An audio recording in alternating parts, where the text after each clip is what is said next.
Hey guys, I'm Danny, And I'm EJ, and this is the Your Living Proof podcast. where we talk about addiction and how it affects the family, from the brutal to the beautiful and everything in between.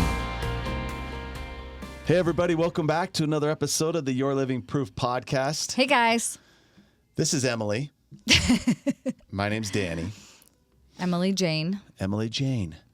If you can see on my finger, I tattooed. Look, can you see that right there? If you're listening, you might want to switch over to YouTube and check it out. I tattooed her initials on my finger because it was easy, E and a J. It was just to show my commitment. Yeah, he did it before we were even really engaged, so. But anyway, no, most of you know us. If you're just learning who we are, welcome. Thank you for being here. We've really devoted a lot of time, resources, and energy into creating a space where families can get more educated, more prepared, and more supported who have a loved one struggling with an addiction. Yep, that is our mission. We feel like that's the single biggest threat in the world to addiction. There's not a one fix all, but we do feel like the single biggest threat to addiction in the world is a family who learns how to effectively intervene and how to support a full program of recovery. Yep, and that is not a skill set you get when you get married. Most of you already know my story.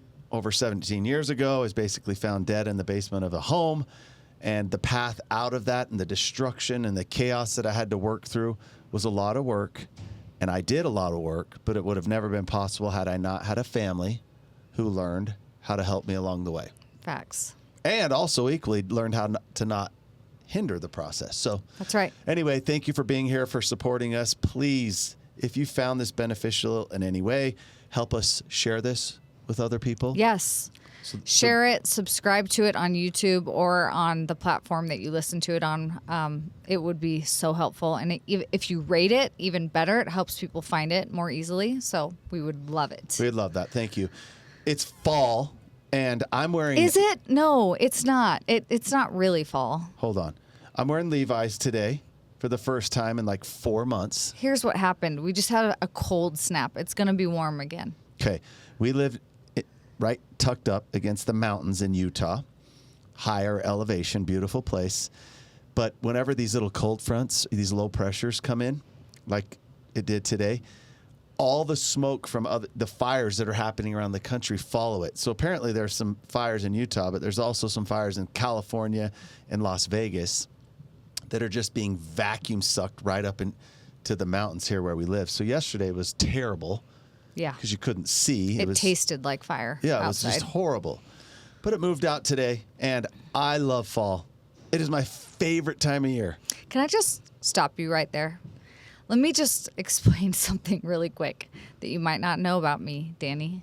And that is the reason that why I don't know about you? I know that you know that I don't like fall, but I want to really help you understand why I don't and why I don't think you should either.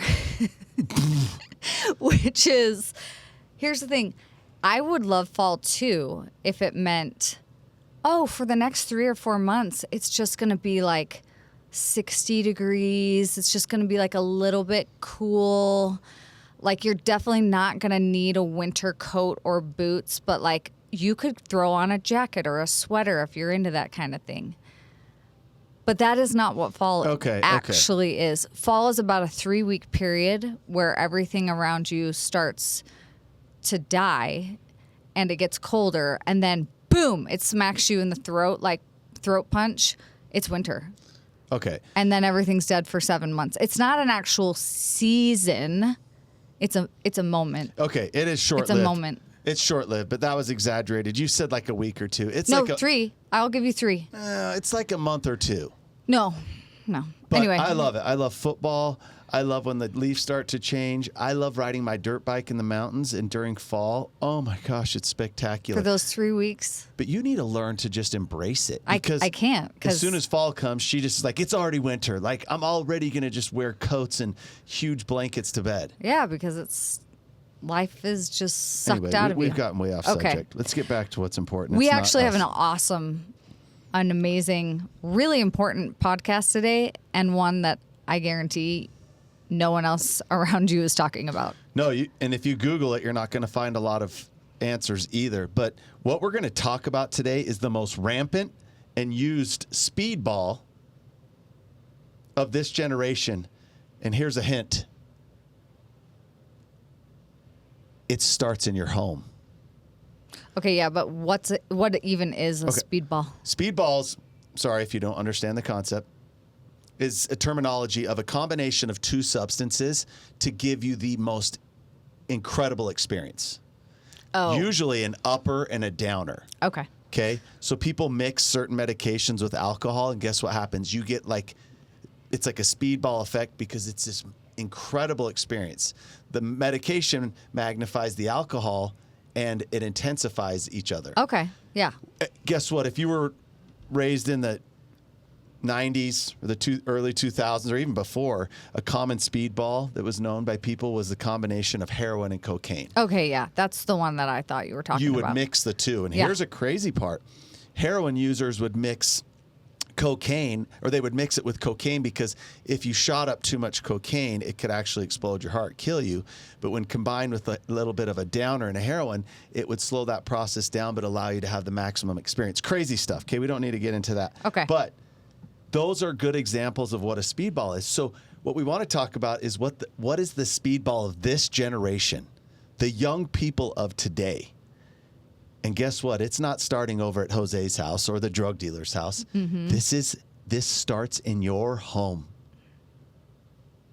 with good people in good families in safe homes. This is where it starts. That's why it's so dangerous. This isn't happening at the crack house. Right. But hey, that's a little teaser before we get into it. Can I just share two cool examples? No, I think you should. That would be cool. So in our program, we work with families who have either a child or a spouse that's dealing with an addiction. Get to know these people really well. They're all going through very intense struggles. Yeah, excruciating.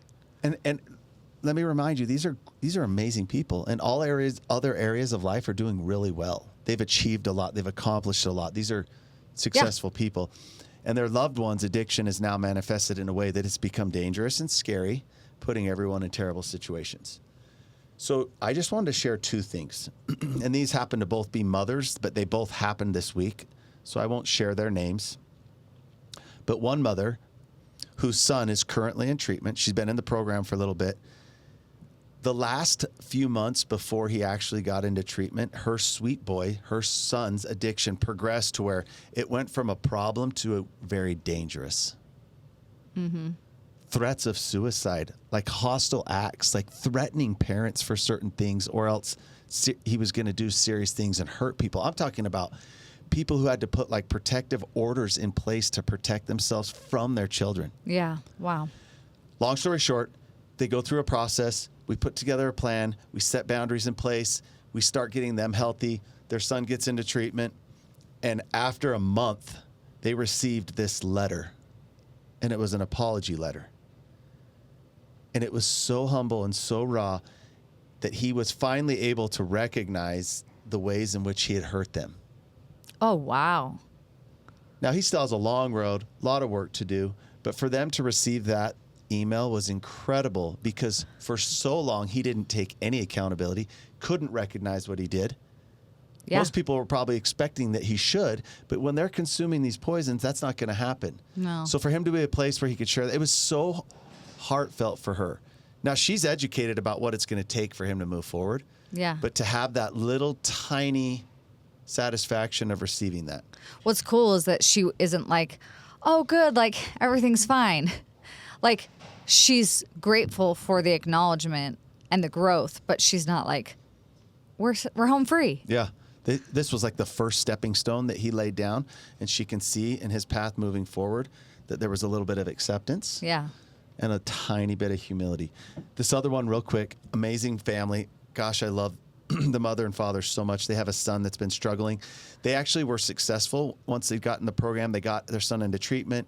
He came out, relapsed, actually got himself into some trouble and got arrested. And again, this is a sweet boy and a sweet family who would have never in a million years thought this could happen to anyone in their home. Well, he got out of jail and they were helping him and they put some agreements in place and said, okay, we'll help support you if you do this, this, and this. Well, he wasn't holding his end of the bargain. And come to find out, he was doing certain things to fake these drug tests and getting by, and they found out. Oh, wow. However, he was doing some things. He had made some progress. So they faced this ultimate fear. We have an agreement in place and he's not keeping that agreement. Clearly, he's doing things that violates this agreement we have in place. They were looking at having to remove him from the home, which was the right choice. It was now causing a lot of harm in their marriage with other children. Like, it wasn't helping him. He was stagnant. So they had to put in boundaries, place new boundaries, and remove him from the home. But what's the biggest fear as a mother? Is it's like, okay, well, you've seen them improve a little bit. Oh, well, he's just going to go off the rails completely. It's going to get worse. He's going to go back to jail, or he'll go out and die. Yeah. So they did the unthinkable, not out of fear, but with support and the proper tools. And they set a boundary and removed him from the home. It was less than 2 weeks until they got a text of his full surrender. Wow. That's awesome. Mom and Dad, I realize that my pride has gotten in the way, and I'm asking, will you please help me? Now, the text goes on, and I won't read the whole thing, but that was amazing because they had to face their biggest fear. So all of you who are in these really difficult situations that you've been repeating insanity for a long time, wondering how this is going to ever end, it does end. Yeah. And I'll be the first one to say it doesn't always end perfectly. It doesn't always have a happy ending. But unless you get the courage, the support, and the tools to do something, nothing will change. Yeah. Nothing will change. Well, then it for sure won't have a happy ending for anyone. If you're new to addiction and your loved one's suffering from it and you feel isolated and alone, first of all, you're not. Every family's dealing with it in one way or another. But second of all is it doesn't just go away. No. It requires action on your part, and learning how to do that effectively is an important thing, and we can help you with that. So should we get on? Yeah, let's do it. I want to know what the Speedball is. We What don't is have it any more sound effects of on here. Today's generation. The Speedball of today's generation that is starting in your basement of your beautiful home. Adderall and porn. Adderall? A lethal concoction. Now, porn, we all know, on its own, is very destructive. Yeah, I was going to say just that alone. But I want to understand the Speedball effect. Now, if you go and search, if you're like, okay, I'm going to find out more about this, you want to go Google it, you're not going to find anything. You will find a lot of studies, brain scans, research recently about the combination or the correlation between pornography addictions and ADHD. Okay. There's a big correlation there. Sure. I am saying this. I'm not going to get all clinical. I'm not going to start sharing all these statistics with you. I have put myself in a position for many years now in the trenches with people, meeting families and working with them at their worst, like their worst place. That's true. Spending time inside of facilities in different institutions, corrections programs with individuals, hearing these stories over and over and over, people reaching out to us on social media, sharing their stories. In our business, we take a large volume of phone calls with people wanting to inquire about the program and the support that's available and sharing their story with us. Mm-hmm. All I can say is from my experience, it is the number one that started this process. Now, either they're stuck right there or it's progressed to other things, but the number one driving force that has led their loved one down this path is that combination. I'm not saying it's everything and it's all the time, because there's obviously other concoctions and situations, but it's the leading speedball combination of two things. And the tragic part is that it's happening right in your home. Well, yeah, and you are complicit, right? Because you don't see maybe the threat, right? You obviously, no parent is like, oh, I want this to happen to my kid. I'm going to give them some drugs that are going to cause all these problems, right? No one's looking for that. So I'd love to know, though, like what what does this look like in life? Because I don't have experience with this. So And now- what does an Adderall porn speedball look like? Okay. So the brain studies that they do have, Dr. Amen's one that shares some of these, they're now recognizing that the dopamine levels that are obtained and what it's doing to the brain with young people who combine Adderall and porn, the reason why I compare it to a speedball is because they're now realizing that it's hitting the same levels that people experienced who used to use the traditional speedball of heroin and cocaine. Yeah. The combination of those two specific things is now giving people that same experience in the levels of dopamine that are hitting their young brains. Yeah. That's crazy. Now, I'm not saying everyone that takes Adderall is addicted to porn, and I'm not saying everyone that's addicted to porn is also have a dependency to Adderall. I'm just saying it's the most common story that I've heard. And what it looks like, which is hard to hear, let's say people have been on Adderall, prescribed, using it the right way for years, are all of a sudden introduced to porn. How many young people are introduced to porn? All of them. All of them. Whether they're seeking it or looking for it or not, it's introduced to them. Sure. Through the forms of social media, through their friend. Everyone has a device in their phone. I mean, we were younger. Think about boys or girls that see a Playboy magazine, and so much effort went into seeing that. It's a two-dimensional image on paper, yada, yada. Everyone will be exposed whether they're looking for it or not. Sure. And here's what's happens, and I'm not going to get down and break emotionally, but it's really hard for me to talk about without feeling the pain of what I've heard from people over and over, is that at a young age, and I'm talking 13, 14 years old, being given this device, being introduced to pornography, these stimulating, created to be addictive videos, when it hits the brain of these people that are on these stimulants, it's a grand finale at a fireworks show. And I've lost count, and I'm talking in the hundreds of times hearing young people who at the age, it's going to be hard for some of you mothers to hear, at the age of 13 years old, 14 years old, 15 years old, now being able to view pornography, stimulate themselves because of the drug they're taking, and masturbate 12, 13, 15 times a day. Wow. It is a problem. And it's not being talked about.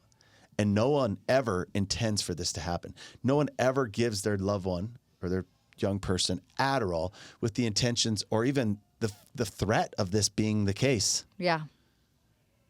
But it is. And it's a speedball that's now, this is where Satan has become so crafty. This isn't people going out down these terrible paths, meeting drug dealers who introduce them to speedball. It's happening right in their home. Yeah. From good intentions. Yeah. To people who aren't seeking it. No, that's why it's so dangerous.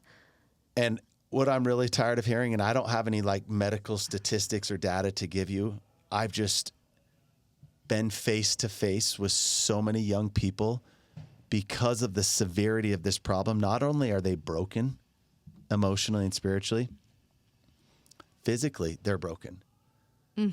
They're erectile dysfunction at ages of like 18 years old. Yeah, that's... Because of the amount of masturbation that's been happening from a younger age. Yeah, that's a side effect that I don't think no one's talking about, but also that people don't realize, right? Like why would you know that? Yeah, and mark my word. Mark this down, this date. Or why would anybody doing it think down the road this is going to happen and I still don't care? They don't know either. They have no idea. Whether it's months down the road or a year or two down the road, there's going to be massive studies and things come out about this. Oh, yeah. And again, I'm not saying that everyone that has a porn addiction has an Adderall addiction or vice versa, but the combination of these two is destroying souls. Well, I kind of want to talk about this, and I know Danny doesn't love statistics, but I'm nerdy and I love data and I love statistics. You do have that little nerdy like super hot look today? Because you have Oh. like a suit coat on and your hair. No, like you're it's like a blazer. It's a blazer because it's cold. She's guys. nerdy. It's like 60. Oh my gosh. Anyway, I want to talk about a couple things. One, Adderall is what is prescribed when somebody comes to a doctor with symptoms of ADHD. It's also now widely being prescribed to people. I was offered it when I went to my doctor just this year. Yeah, so is our daughter. Yes. I mean, just because I basically was like, yeah, sometimes I have a hard time focusing and also I'm exhausted all the time. And they're like, oh, do you want some Adderall? And I'm like, no, I don't. Anyway, so I want to help you understand how widely used this is. There were 41 million prescriptions written for Adderall in 2021. 41 million. That's a lot. It's widely promoted. I mean, I've seen it on Instagram. I know I don't have TikTok, but I've heard the same things are happening on TikTok where basically they'll have influencers that are promoting and saying like, hey, if you're distracted, if you find yourself getting distracted, you need to talk to your doctor about getting a medication for Adderall.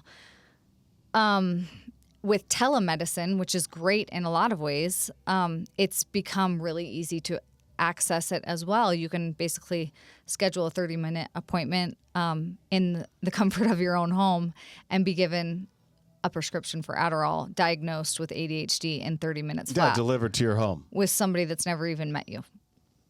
And if you really want to understand how this is affecting this generation right now, there has been a 300% increase in children being prescribed Adderall from the year 2000 to present.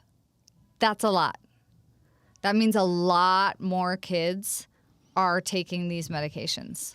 And again, can I jump in? Yeah. I'm not saying that these medications on their own are necessarily bad. No, they're not. But I'm just saying. Unfortunately, because of the world that we live in, it just immediately puts you in a danger zone, right? Because, again, we're talking about something that every kid's going to be exposed to. Yes. It's not just going to be a select few. Right. But the number one thing they're going to be exposed to is inappropriate content. Right. That will stimulate you whether or not you have this. And we're going to talk about the stimulation side in a minute. But when it's combined with, again, these two things, it is boom. Yes. And like you were saying, it's not like you're necessarily, kids aren't typically searching out porn when they're 11 years old. However, 53% of kids by the age of 11 have a smartphone. 53%. By what age? 11. Oh, my gosh. And then 73% of teens report at between the ages of 13 and 17 that they have watched porn online. And 45% of that group, here's the part that just you're gonna hate, say that they felt that the porn helped them understand sex. Do you know there's a phrase that's going around that I've heard from a lot of young people? And I know this topic's a little uncomfortable for some people, and if you're continuing to listen, kudos to you.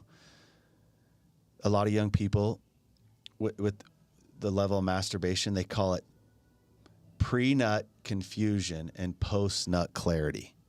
Yes. And what they mean by nut to the people of older generation is when they ejaculate. So what they're saying is watching porn gives them, like they're confused before it and then they have clarity afterwards. Sure. The fact that that's even a word, right? Like pre-nut confusion and post-nut clarity, it shows how big of a problem there is. Yeah. Well, and it's a problem too, just because it's a compounding problem because, again, this is their instruction manual for bodies and sex and how relationships work, right? If they think that they're learning about sex by watching porn, it's like the worst instructional video ever. I did work with a family with a young woman who had a porn addiction. Believe it or not, women do as well. Sure. her and her friends were using pornography to find out what boys like or Sure. how to please a boy. Yeah. It wasn't an encyclopedia or talking to someone responsible that you should or sex education at school. It was like, what do boys like? How do you please a boy? Yeah. And what do you think when they're searching on TikTok they see? Yeah. How to give a blowjob. Sure. I mean, this is crazy. So this is why I know that Satan hates families, because he hates them more. Well, I know that he hates them more than I think he hates anything else, because in my opinion, pornography destroys existing families, families that have thrived in the past. And then also he has now found a way to destroy future families by getting these poor young kids addicted to pornography at these tender ages, changing their brains, changing the way they view other people, and making it impossible, like you said, with erectile dysfunction, to even get married and do what you're supposed to do in marriage, which is finally get to enjoy this beautiful part of you and share it with someone that you love. They can't. They can't do it. Do you know how many young men I've met that just, they get to the point where they're like, I would just prefer porn because relationships are too hard. Yeah. Oh, for sure. That it would require talking and dating. And so, and I just want to talk specifically about how this affects the LDS culture, because that's where I am, and I'm LDS. But this is really disastrous on so many levels because of the sexual dysfunction, for sure. But that's what they're bringing into the marriage, right? Is this education from porn, this sexual dysfunction. Then they get married to a girl that maybe she's seen porn, and maybe she's also learned that boys like things from porn.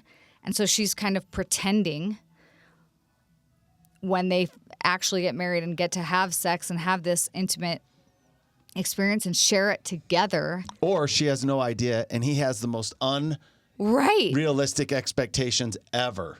Ever. So either way, it's a complete disaster. And either way, both people are completely destroyed and annihilated and dead in the water before anything even gets started. I can't tell you how many people I have heard this story from. They get married. They marry this returned missionary. They're so excited. All their dreams come true. They waited until, they got married to have sex and share that with someone, only to find out it was horrible. He kind of hurt her. He scared her. He doesn't know how to make her feel good. It wasn't fun. She was looking forward to this for so long, and it was like kind of awful. They can't talk about it. Then she discovers he has a pornography addiction. Now she feels like she's not enough. Now he is going to masturbate more and watch porn more because he's not satisfied. Or it's the only thing that makes him feel good. Right. So I just don't want anyone out there thinking this isn't really that big of a deal. It's not really going to get that. I hope it doesn't ever get that bad, but that's the end of the road. Well, it's why we're talking about it. And let me remind you, there are lots of different problems. Drugs and alcohol, there's lots of different issues. But this is the single biggest one that's just flooding every community. And it's happening inside of it's going to start in your home. It's the single biggest threat. And guess what? If they get addicted to porn and it's combined with the speedball effect of Adderall, then you have a serious problem. And it only pushes them deeper and darker into these holes. Right. Where eventually it transitions or segues over to other things. Right. They start adding alcohol and other illicit drugs. Sure. They start acting out because the porn is no longer doing. All addictions are progressive. So please come back to the very beginning of this, that we're talking about how destructive and dangerous it is when these two are combined. Meet. Yeah. Now, porn on its own is a massive problem. It is the single biggest problem that is driving people into terrible places of mental health, into other addictions. But when you combine the two of these, it's taking a hold of people in a way that nothing else is. No. And I want to talk about a few things because we do want to get into some solutions. Like, okay, well, what do we do? Sure. How do we know? What do we do if we find out? I want to talk about how this specific problem is just destroying so many good people is because it's the greatest secret. And you know our mantra, it's our secrets keep us sick. Okay? There's a lot of things that people do wrong, or they start to go down the wrong path, and they can talk about it. We have improved as a society in most families to where we're able to talk about a few things. Mm-hmm.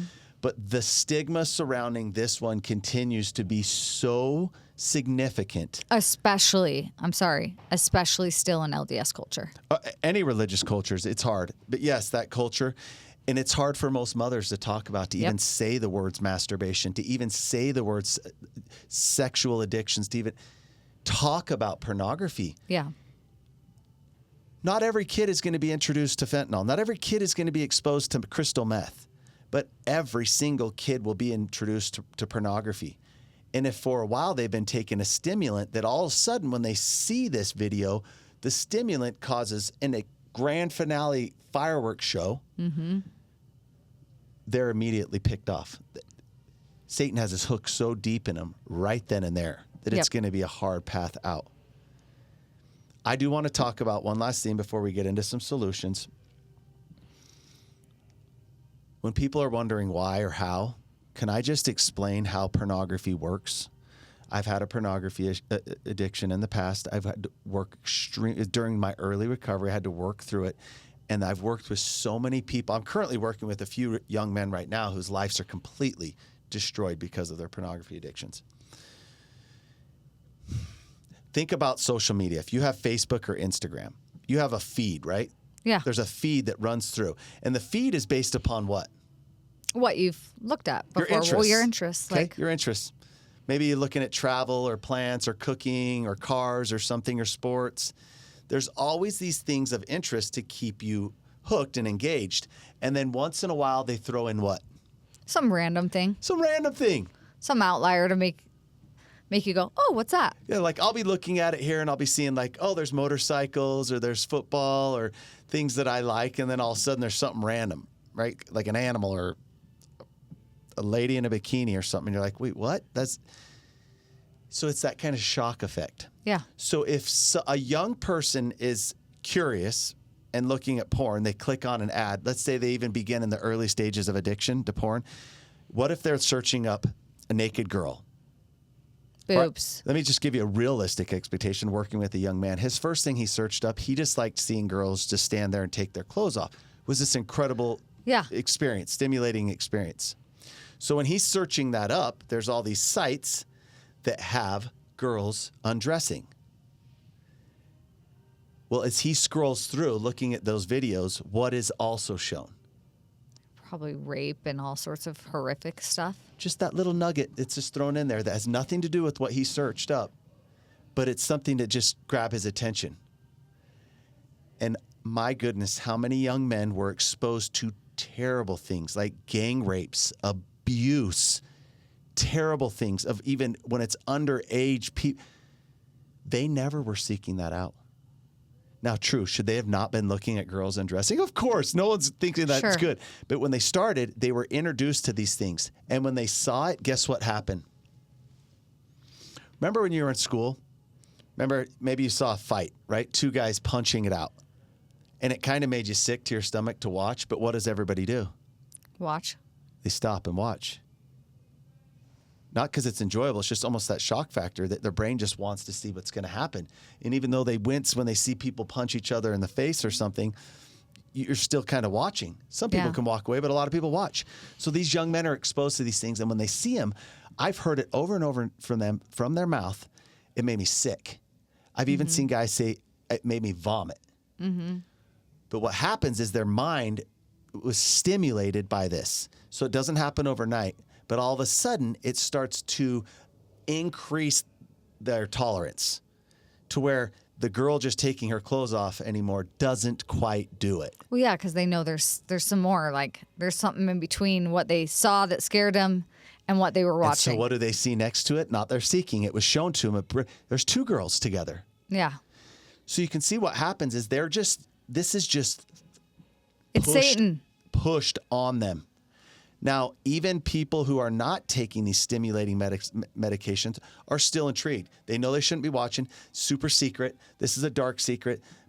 I'm a bad person for watching, but I'm just so intrigued by it. Yeah. Now, if you add in these stimulating medication, they skyrocket to a whole nother level. Yeah.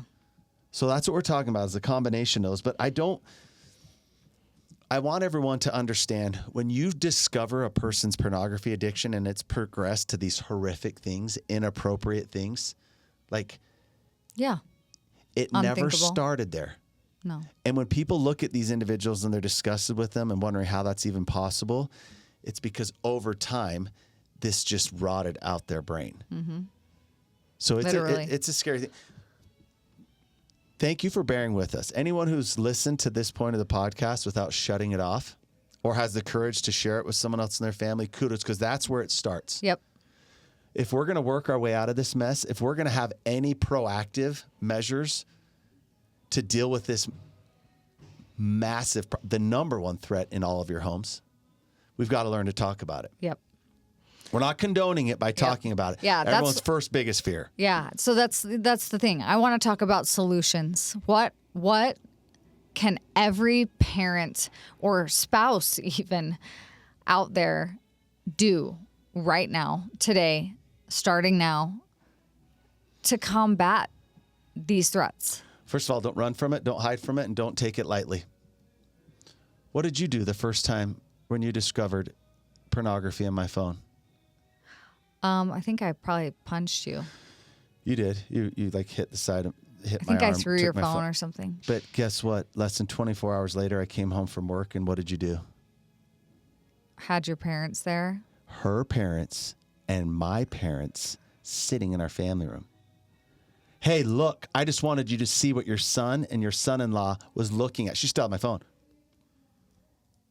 Now, that's bold. Not a lot of people are able to do that. But that's the right mentality. Do not take this lightly. Yeah.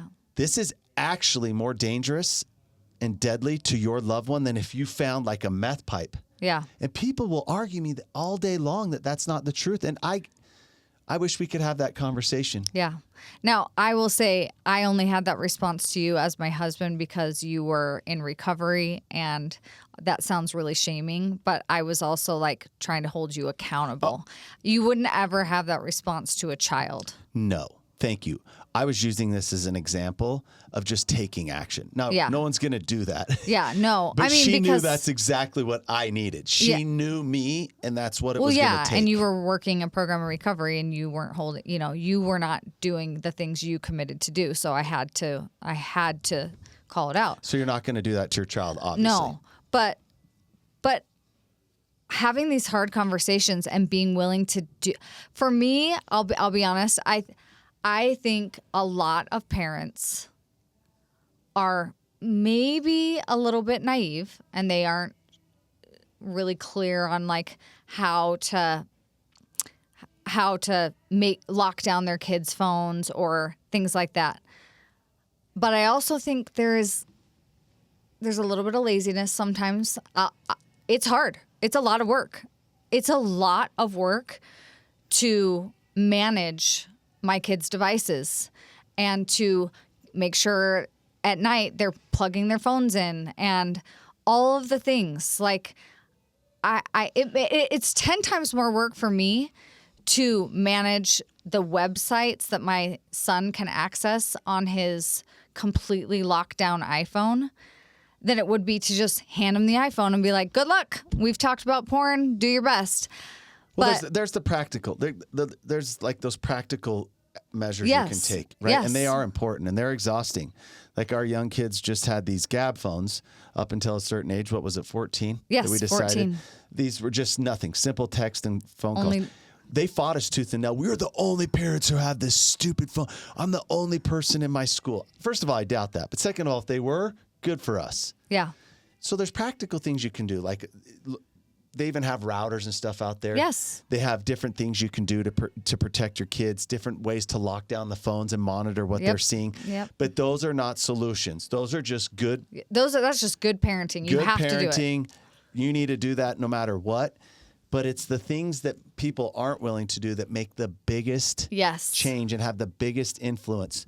When a mother and father together can sit down and without any discomfort talk about sex, talk about masturbation, talk about pornography with their child, no matter how old they are, that's where change happens. It is, and that requires you having an actual opinion about it.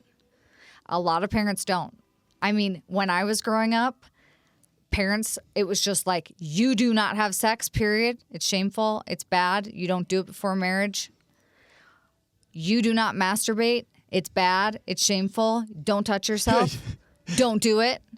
You go to church and it's like, you do this, you go to hell. Yes. And I'm like, we can't do that as parents anymore. We don't get to do that. No, because what do? They do it. And again, This isn't Playboy magazines you had to go seek out and try to buy at the store. It's there. It's coming. It's going to find them in the forms of anything. And the last thing we want is for when these amazing gifts that God gave us as humans to be able to feel these amazing feelings get totally screwed up inside of shame because we're discovering how our body works. Yeah. Can I jump in? Because we're going all over the place, but this is great. No parent is excited for the conversation when their child comes and says, hey, I have a masturbation problem and I've been looking at pornography. It's like Yeah, you're like, oh, cool. She's like, could someone just tell me that there's a flood in the basement or our house caught fire, like anything else? Yeah. But if they don't have someone to come talk to, then what's the alternative? Right. The secret that they harbor is more dangerous than the content they're looking at because it becomes their deep, dark secret. And over time, that secret is unbearably heavy and painful. And there is a plethora of ways out there to remove that, whether it's through gaming, food, drugs, and alcohol. It's a serious thing. So can I just mention a few things? Yes, we're running please. out of time. Something we do, we're not bulletproof. Oh my gosh, there's the same problems in our home as anywhere else. Nope. But we've learned in the process from other people and all of our efforts into studying more about this. First of all, is the ability to have conversations to talk about difficult things. Tammy Hill, real quick, and we should link the episode. Yep. She's a sex education expert at Brigham Young University. Mm-hmm. She's written some amazing books. She has so much amazing content that talks about healthy sexuality. Yes. We had her on our podcast long ago, and we asked her, hey, a lot of parents, because we put the feeler out there, parents want, like, what's some of the questions we should ask her? Hey, at what age should I start talking to my kids about these things? Yeah. And her answer was the night you bring them home from the hospital. Something like that. Yeah. And it was like, what? That's ridiculous. Like a baby? And her follow-up was so beautiful. For years, they won't even understand what you're saying. But you'll have plenty of opportunity to figure out how you actually feel about it and to practice talking about it. So when the day comes that you need to, you can do it with confidence and eyes wide open. Yep. Wow. Amen. So having these difficult conversations, having them often, having them at young ages, being ahead of the game. But if not, we've created, like in our home, it's called a safe place. It's a couch in our bedroom. It's where our children can come talk to us about anything. Mm-hmm. There's no yelling, no arguing. There's no consequences given at that moment, right? Mm-hmm. There's always consequences to follow. But it's a place where they can come and talk to us about anything. First of all, when they say I need to go to the safe place, we set our phones down, we put our parenting hat on, we open up our hearts, our ears, making sure we're focused on them. There's no other distractions of people in the house, other kids, devices, television. It's solely focused on giving them the opportunity to talk and knowing that we will be a soft place for them. Mm-hmm. Now, even when they share things they did that are wrong and bad, maybe later that night or the following day, we sit back down in the place and talk about like what has to happen now. Mm-hmm. The so-called consequences. But man, it's a transformative thing. Yeah. One thing that I also wanted to talk about was just the no phones in the room, obviously. No phones in the room, especially at bedtime. And no phones in the bathroom. We used to do these workshops with this kid, Smith Alley, and that was one thing that he preached. And the number one reason why parents said they let their kids take their phones to their room was to set the alarm. Sure. And I loved because he always put up on the screen. Have an alarm clock. He's like, for $8.99, you can buy this.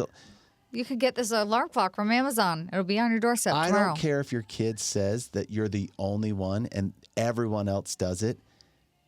These devices that allow them to access anything they want and that are also built to flood and infuse them with things they're not even looking for, they can't go in their bedrooms. No. They cannot go in their bedrooms, and they do not go in their bedrooms at nighttime especially. Yeah, no. I mean, we don't let electronics just stay in the family room for us, and for sure, no bathrooms either.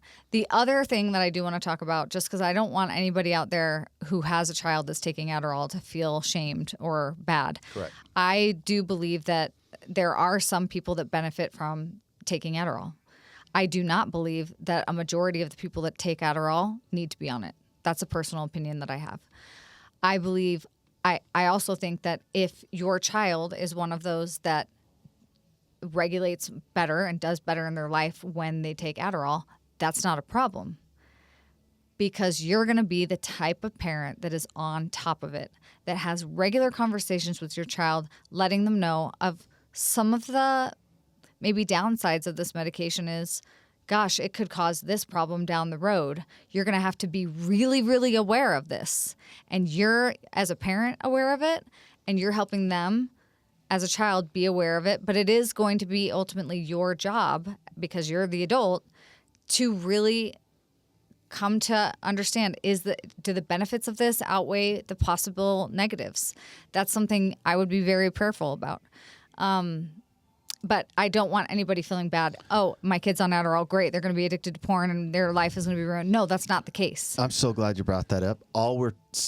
This is, again, just from firsthand experience. Like when you've heard this story over and over, it's kind of like, why isn't anyone talking about this? It should be on the news. It's such a big problem. Yeah. It's just understanding the threat. And I love how you said you can be proactive and talk about it. If you're a young person and you're on a stimulant like Adderall and you see pornography and you have this experience that's so powerful you can't put into words, if somebody explained that could be a possibility, and you're already aware, I knew that was I knew that could be a possibility. It helps. It sure helps. Yep. So this is never a thing of saying, oh, the abuse of Adderall is out of control and we have to do something. There is a problem. It's being overly prescribed, like so many things in life. But if it's necessary and it's improving your quality of life, just be aware of the threat. And this is the biggest one. Yes. And if and when, and I'm just going to say, when you have a child that comes to you and pours their sweetheart out saying, I looked at porn or I saw porn, please wrap your arms around them and tell them how much you love them and let them know what a gift from God that ability to have sexual experience is, and how much Satan wants to destroy it and ruin it and taint it. And he does that primarily and most effectively through pornography. I have borne my heart out to my 14-year-old son multiple times about how awesome our bodies are and what a blessing that feeling is when you get to unite with someone else that you love and experience sex. It's amazing. It's going to be the best part of your life one day, but it is meant to be shared. It isn't a solo experience. But if it is a solo experience, hopefully it's just an educational one where you learn about your body, and it is not about learning how to have fake sex by watching porn. Proactive ways to have these conversations. And you have to be comfortable yourself in order for it to resonate with them. And I hope it's your opportunity to be honest and to express to your loved ones that this is something that everyone experiences and everyone feels. They're not crazy. Nothing is wrong with them. Thank you. It's a heavy topic, and it's but an important one. An extremely important one. Again, I know there's lots of issues surrounding addiction and what it's doing to people's lives, but I'm talking to all these good, incredible families who are trying to do everything right and say, hey, what's the biggest threat? The biggest threat to your home is this. Yep. Because so many young people are getting picked off with it, and guess what? It doesn't end well when people are unaware or they're unwilling to do something about it. Doesn't end well. So thank you for joining in today. Would you want to finish out? Yes, we're going to finish with the serenity prayer for families. God, grant me the serenity to accept that I cannot change other people, the courage to change the person that I can, and the wisdom to know that it is me. Thanks so much, guys. See ya.